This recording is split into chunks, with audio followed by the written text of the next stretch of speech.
Hey guys, welcome to our 10th episode in the GrowthAmped podcast series. We are doing something new today. We have a group podcast, and I am joined by my co-host, Peter Holcomb of Optimal IT, who will lead us into our introductions and out the first half of the podcast. Welcome, everybody. Awesome. Ian, thanks so much for having me on the pod again, man. It's good to speak with you. Looking forward to co-hosting this with you as well. Today, I wanted to introduce a couple of our guests, Kuba and Alex. But before we do that, just wanted to share with the audience what the format will be so that they get a sense for what we'll be discussing today.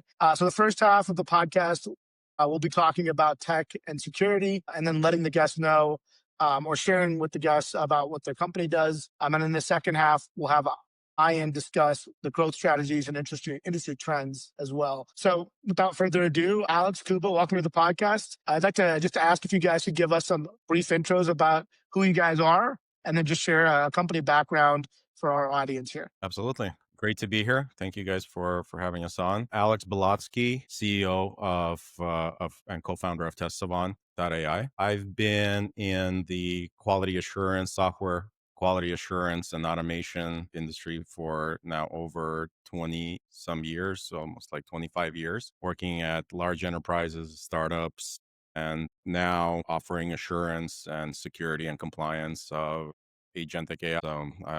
So we've been on this journey for about a little bit over a year now, and now like really neck deep into designing a really innovative platform that handles what I think is a very, very important element of Gen AI and Agentic AI, which is the assurance side. Awesome. Good to meet Yeah, good to meet you, Alex. I'm Kuba, the CTO of also TestSavant.ai and co-founder. And I cut my teeth managing technology in the enterprise, in super regulated industries, healthcare, Medtronic, and as well as ATM.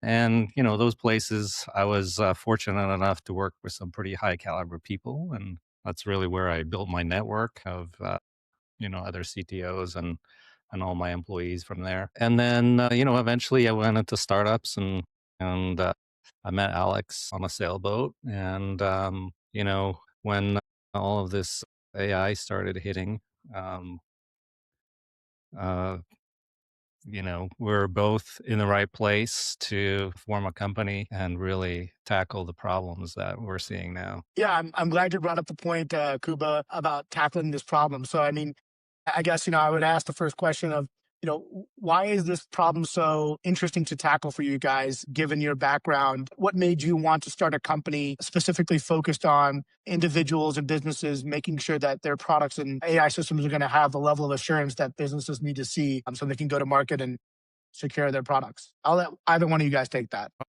I'll start. So coming from the quality assurance side, as soon as the news broke of the more sophisticated LLMs out there, starting I think with like GPT-3 and 3. I immediately saw enormous correlation with what we were doing in quality assurance with the prompt engineering side of things, right? And so how these LLMs are easily guided and navigated, and that I saw right away that it's going to the testing side of these LLMs is going to be a really, really natural fit for quality assurance. So right away, I started to migrate my team into thinking about LLMs from testing side to manipulate these LLMs. It's very similar to software quality assurance, where it's somewhat of a vague, non-deterministic kind of subject. And that fit really well the non-deterministic nature of LLMs. So I saw immediate opportunity. I saw immediate kind of like correlation between software quality assurance and then assuring LLMs.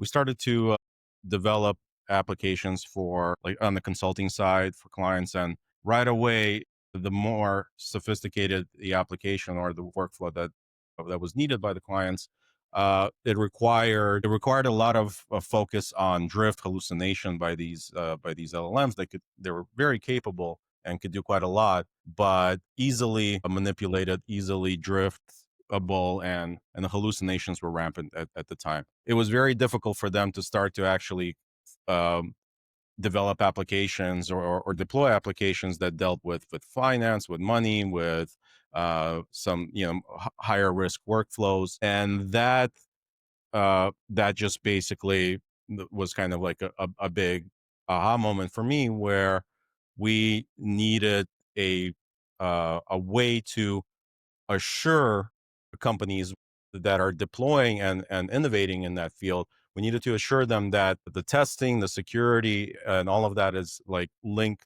to compliance and their governance in order for them to actually use this new innovation, say this new technology, and be able to actually use that in production in high risk workflows and high risk environments. So became very, very good fit. And right away, it was an enormous need. And it wasn't that long ago. It was about a year and a half ago where everybody started to run towards the LLMs and using that in co-pilots, but very, very quickly discovered the enormous risk involved of using that in production in unmitigated ways. So it was a very natural fit to go from software quality assurance to really what is the most important thing today, which is AI assurance. Yeah, I absolutely agree. I think we've come so far already in such a short amount of time, where we've gone from, like you mentioned, Alex, chatbots, co-pilots, and now agentic AI systems solving really novel problems within many, many different industry verticals. Kuba, I'll pose a question to you. How do you guys think about differentiating yourself against your competition, given the advent of so many AI security companies that are coming to market to solve the various AI system problems that we're seeing every single day, whether that's from governance, risk and compliance, vulnerability management, AI software assurance? Can you talk to us a little bit about that? Yeah, absolutely. I think the quote that or the phrase that Alex always says in our stand-ups is "add more purple," and Represent the brand, baby. yeah, and so that that's in reference to kind of our view on the whole stack. In that, you can't have just red teaming, you can't have just blue teaming. You can't have just white. Well, your white team. You need the whole stack, end to end, in order to really,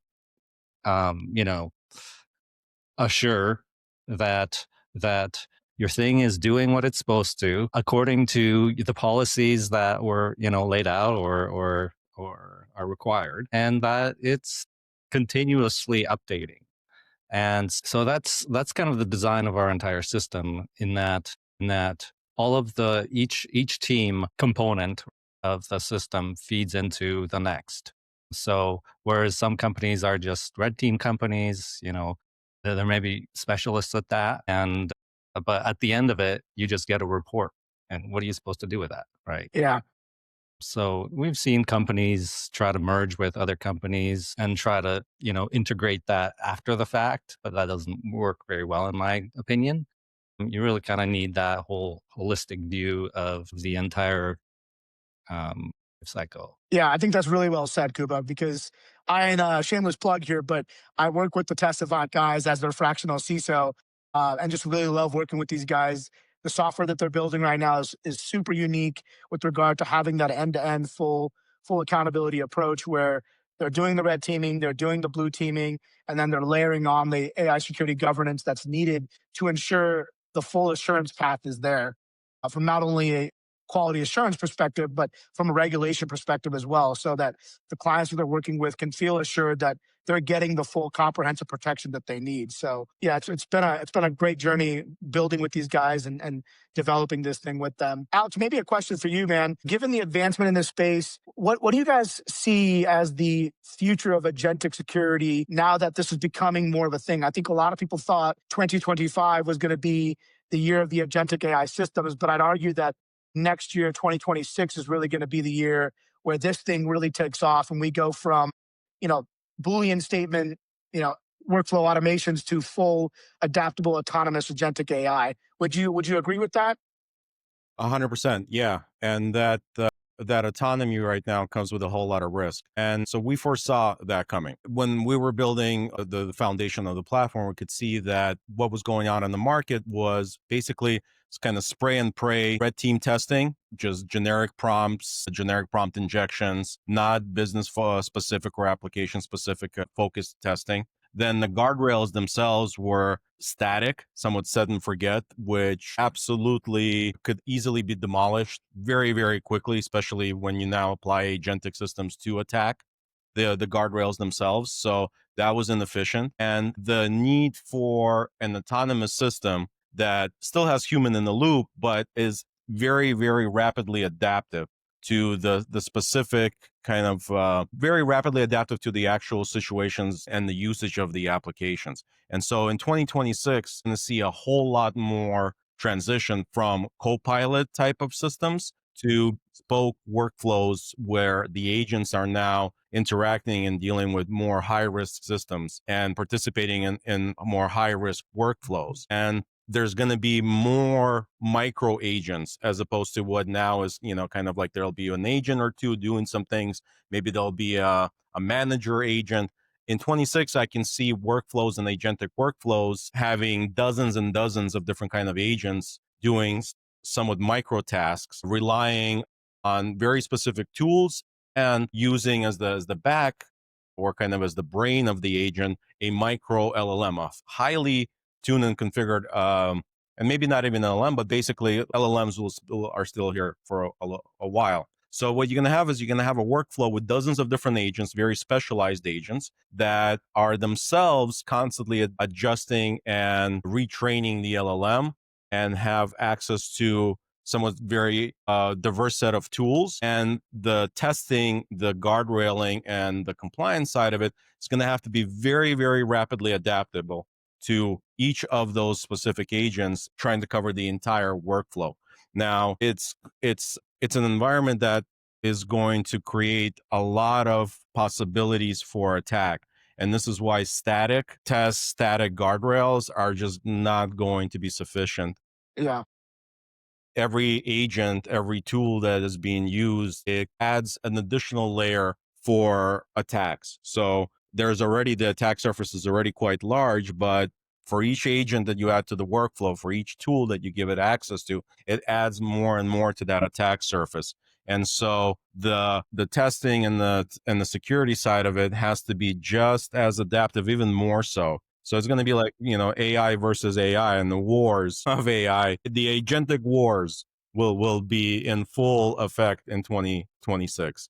Yeah. I You'll mean, see a lot more transition from POCs and kind of staging environments to actual deployments to production, and much more sophisticated usage by these agents and in the much more high risk workflows. So the security has to keep up with that. yeah, I didn't want to interject there, but I was just going to mention it seems like it's going to be a very dynamic environment moving forward. And then to your earlier point, maybe that we use small language models to do those micro tasks or micro sub agents and power them accordingly with their subset of inference and task element that they would have to complete, right? So maybe that's what we need to go to instead of using these large language models, which could be totally overpowered in a sense. And very expensive. Yeah. Totally. Cooper, anything you want to add to that? Yeah, I mean, I think, your question and kind of the answer, like we were supposed to see a lot of this stuff in 2025. I think that Yeah. timeline's been extended a little bit. Maybe hopes were a little too high, but certainly, not for lack of trying. So No, you guys were definitely on the forefront of that. I know that for sure, having been working with you guys. So it's cool to see this thing catch up and now making more progress in the agentic space. I have one more question for me before I hand it over to Ian, but you guys are working with many different industry verticals. Share with us maybe about some of the challenges of a AI agentic security adoption and just AI system adoption and your guys' viewpoint of what you're seeing with the various industry verticals that you're talking to today. So in the beginning of the year, we, like I think a lot of companies out there, were focused somewhat broadly on a lot of different use cases, a lot of different verticals. And now we're very much kind of zoned into fintech, insurtech. Those are the areas that are deploying these applications, deploying agentic workflows right now. They see a huge potential. I think right now the industry is about like $5 billion value annually and expected to grow to 50. So enormous growth. They see a huge opportunity, but these are some of the most high risk environments out there for them to deploy. And so like underwriting, absorption, a lot of the information and data, kind of like expediting the onboarding process, for example, like in insurance, that's becoming a huge, huge need and an enormous kind of like bucket of revenue, potential revenue for these industries. So they're really, really rapidly trying to deploy this stuff out into production. But the problem is that again, the testing, the security side of it is still somewhat lacking because they're trying to play catch up from this more of a generic, broader, like we will test and cover everything to now needing to focus specifically on very, very precise use cases by verticals like insurance, like banks that have that are developing proprietary and very advanced workflows with the agentic capability at its core.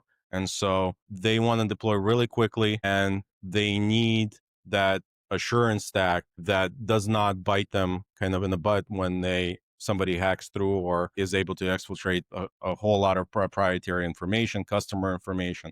So it's very high risk. They're very concerned. And that's why I think the 2025 was, everybody had a lot of hopes, but then they ran into all the hallucinations, all of the different kind of vulnerabilities that are possible. And then people started to pull back.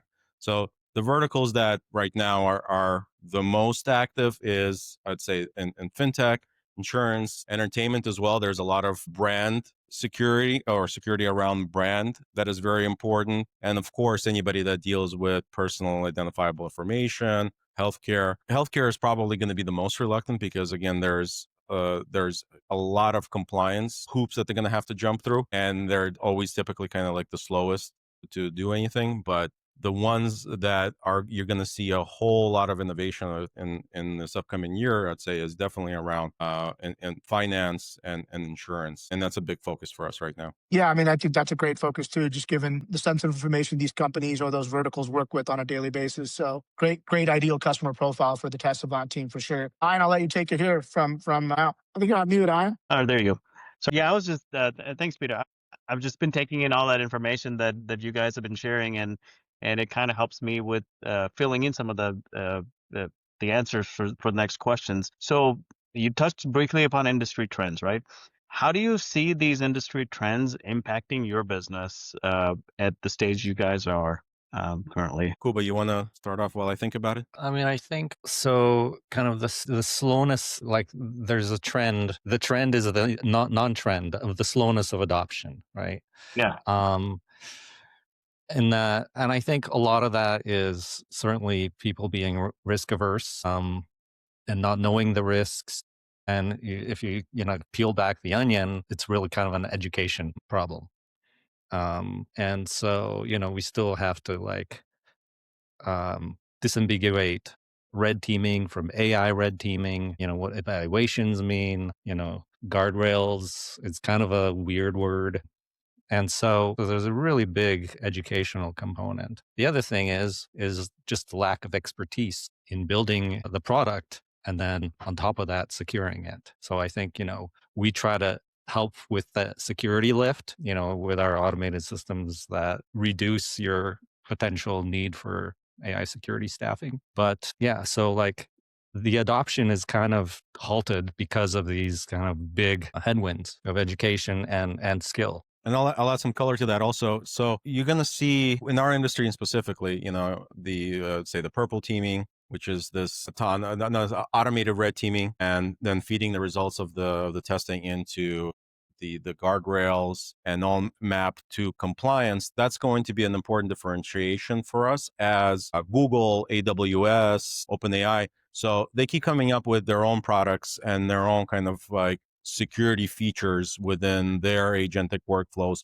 They're all competing themselves. Like LLMs themselves are becoming more of a commodity, right? And so it's how do you apply various kind of tooling and how do you make it much easier for their clients to develop and deploy this stuff into their environment. And you'll see like these big players, they come out with certain features that oftentimes would kind of cull and kill a whole lot of our competition out there on the market, because that competition had some kind of just like LLM wrapper, Sure. and they called guardrails. And Yep. it was more of a generic kind of application for testing, maybe some more generic type of application for compliance. Now, so the big players are going to keep pushing out tools that are going to clear the field of, I would say, the amateurs, and leave the ones that are able to foresee the actual usage, the real world kind of usage of these systems. So you take, AWS right now just came out with some frameworks for agentic development, and that has, it's centered around like MCP protocol. So you're going to have these large players start to utilize some open source kind of principles and technology, and companies like the red teaming and security companies like us, we have to be able to add value on top of what these big players are offering. And the value is certainly by being able to automate and let's say in a somewhat autonomous way, deploy these updates into production, and be very, very focused on the specific usage by the companies, by the enterprises that we're working with, because they're going to be building like bespoke and custom processes. And they're what the big players like Google and AWS are offering is the ability to have a tool set, have an LLM set, be able to be trained for the specific usage in some part of a large workflow. The security side has to be able to keep up with all of that. So um, this is where, again, I think like we are building towards that and are able to stand out in the market, because we foresee this um, the wider adoption by the big players, and that will kill off anybody that's just doing some kind of LLM wrapper or something basic, as it happened with OpenAI. When OpenAI came out with their own somewhat guardrail capabilities, it really dropped a lot of companies out there that were just offering some just standardized guardrails, because OpenAI wasn't doing it. And so now you see they came out with a bunch of guardrails themselves, but they're very static. They're very, again, like by the time you set some OpenAI, Bedrock is another one. You still have this slide bar usage of, well, prompt injection. I'd like it to go from none to low to medium and high. All right. And it's this, and that doesn't really make sense anymore. It did a year or two ago, but it no longer makes sense in this incredibly rapidly adaptive environment where you have these micro agents doing small things, and it makes no sense and is actually quite inefficient to set some guardrail to like a medium level and have the confidence that you as a security engineer are able to kind of go home and that'll be your system is secure for the next couple of weeks. It's probably going to get broken by the time you get home. So that's what I see as the big players are now going to be using the commodities of the LLM. They're making it much easier to build and deploy agentic systems. And so the security side and the testing side has to be able to grow along with that. Yeah. No, that's great insight. Do you guys do pen test and other more intrusive type of red teaming as well? Red team activities? Now we're focused on Gen AI agentic Gotcha. red teaming, being able to create custom data sets that are then used in our specific tests.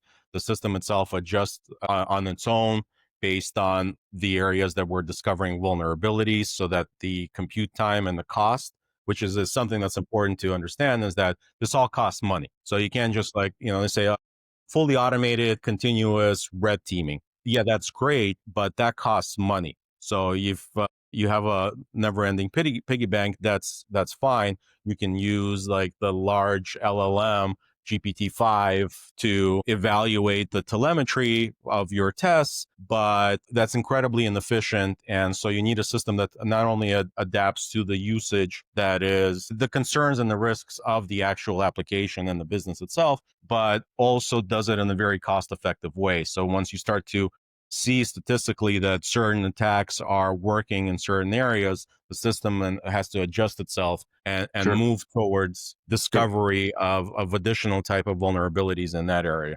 So, but it's a big challenge, and we're focused just mainly on Agentic AI red teaming. Gotcha. From the test side. No, thank you. From a business standpoint, what is working well and what isn't currently? I say what's working well is being very focused and solving specific problems for specific verticals. And for example, in insurance, there's a lot of regulations in New York, Colorado, California that are being put out on paper and is at the top of mind of companies that are doing business either out of those states or in those states. And so solving very specific concerns and problems is what is working. What's not working is what I think we experienced towards the beginning of the year, which is the more broad kind of shotgun spray of we're able to offer testing, security, and what that meant. It was not very well defined, so it was hard for enterprises to understand exactly what is a guardrail, what is red teaming when it comes to Gen AI, and not very well defined compliance and regulations. So what is working, like I said, is to focus on very specific problems that companies are now experiencing in high risk verticals, and not working is just basically offering a wide reaching service for companies that might not even be really interested in that at the moment, nor fully understand the risks involved. So, yeah, I think that, Kuba, what would you think? Yeah, I mean, that's pretty right on. Positioning is key. And so if we can't, if we can't say who we help because we help everybody, then we help nobody. Yep. So it's kind of like niching down instead of niching up, right? And focusing those areas. With that being said, what are your current growth challenges as a business in terms of, and it's a two-part question. So current growth challenges, and let's couple that with your 6 to 12 month and long-term goals. How do you want to answer that? Yeah, I mean, I think it's the same challenges that every early stage startup has, and that just staying capital efficient while trying to grow in a, I don't want to say rapidly evolving AI landscape, right? It's just, as long as we stay focused, we can remain capital efficient. And we've been really fortunate to build a fantastic team to be able to do that, so that we can do a lot more with less, and we're punching way above our weight. So, but the challenge remains, right? We want to do it all, and we only have so much time to do it. Alex, to that point, right? Any overarching goals for 2026 in terms of, hey, we want to be at a 30% or 40%? What, I don't want to put numbers in front of you, but we want to see ourselves at the end of this time next year. You want to see yourself at this level, and then this time in 3 years, you want to be at a different level. With a startup, these things change so rapidly, as you're aware. But what's your vision, I guess? Yeah, 2025, I think the biggest challenge has been is spending a lot of capital, not only on building the platform, but also the fact that a lot of the effort from on the client side has been education, needing to teach them the potential risks that you are going to be in need of as the regulations also kind of mature and grow. We're going from a wild west where none of that is really needed to now companies and individuals, developing and deploying this, understanding the more sophisticated and significant risk involved when doing this. So the 25 was spent.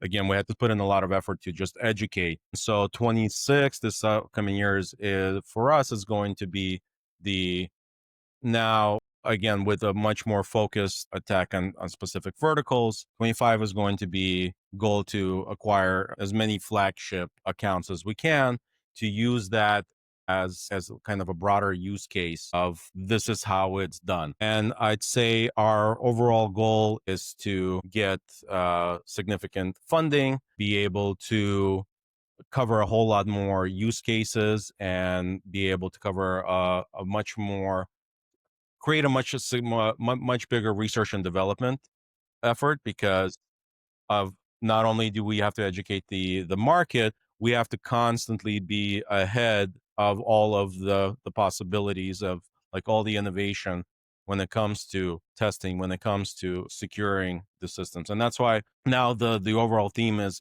assurance for us. It's like we're going to need to be constantly committing a whole lot of capital to make sure that we're always on the forefront of offering this high level of assurance. Then our 3-year goal is, of course, 100 million in annual revenue, and become the next Google of testing, securing, and compliance side. So, but mainly right now, it's as a startup, it's hard to envision much like more than I'd say the next year and a half, especially being on the forefront of innovation. How the market is going to be applying all this technology, we'll see. If, for example, MCP, if that sticks around, I think it will. How will the market actually put to use all of this agentic capability? What is that going to look like? Are LLMs the continuous kind of core brain, or is there some additional, some new innovation in that area that's going to come out, and we're going to have to somewhat like wrap ourselves around that as well? But it's hard to predict in this environment. It's hard to predict much more than, I'd say, about 2 years. But our overall goal, of course, is flagship accounts so that we can prove to the market and to ourselves that we are the leaders that we think we are. No, nicely put. In summary, 2025 was the year of education, and 26 is going to be the year of growth. Right? That's right. That's right. Yeah. I have a fun question here that as we get to the end of the the content here, if you had a magic wand to fix one thing in your business that's holding you back or slowing you down, what would it be? I would magically quadruple my network and my CRM. Coming from being more of a builder, and Kuba and I are like basically, in the trenches of it. That's been the biggest challenge, of course, is getting in front of the right people and doing so consistently. So our biggest challenge has been growing our network, and we've done an excellent job. So yeah, if I had a magic wand, I would basically significantly increase our network, our recognition within that network, and being able to really define the message that sticks, and that is a message that resonates really, really well with the market. So that's the biggest challenge, is we can build really, really well, and exposure to the right people, to the right players is a challenge that I'd like to solve. No, that's spot on. Kuba, you got anything to add to that one? Geez, that was a good one. I mean, I 100% agree. I mean, I have a wonderful network of CTOs, but they are not our buyers. And it's CISOs that buy from CISOs. And that's a little bit where our network is a little less stellar. And so, the more we get in front of folks, anytime Alex and I get in front of anybody, it seems like a fairly easy sell, but just getting in front of them is the hard part. No, this has been very enlightening, gentlemen. So definitely appreciate what you guys have shared with us. And Peter's been on the inside, so he's got a little more visibility into your day to day. And this is a new step for the podcast as well. We haven't done a panel before, so I think, Peter, we should definitely continue this trend. And yeah. I appreciate you guys being on the pod, Alex and Kuba, and Peter. Anything? No, I would just. If I could just ask, Peter, what do you think is 2026? Yeah, I think what you guys have been building, being on your team and understanding the capabilities you guys can offer to clients, I do think it's going to be helping individuals and businesses figure out what are their business problem challenges with using agentic AI beyond just the native tools that come from Microsoft Copilot or Gemini or the readily available tools. I think there's going to be more experimentation with businesses and leveraging AI agents to solve their business problems. And this is where tools like TestSavant or others in the market are going to be needed to make sure that the security is being upheld and thought about appropriately as they start going in this direction. Today, OWASP, the Open Web Application Security Project, released the OWASP Top 10 Agentic Security Vulnerabilities list. So we're already seeing a movement in that direction where it's not just being talked about in small circles. It's not just being theorized. It's being lived out and developed in front of our eyes. And so I think next year really is going to be where the rubber meets the road. Businesses and individuals are going to take upon that and they're going to say, okay, we've built this system. Now, how do we make sure that we're securing it?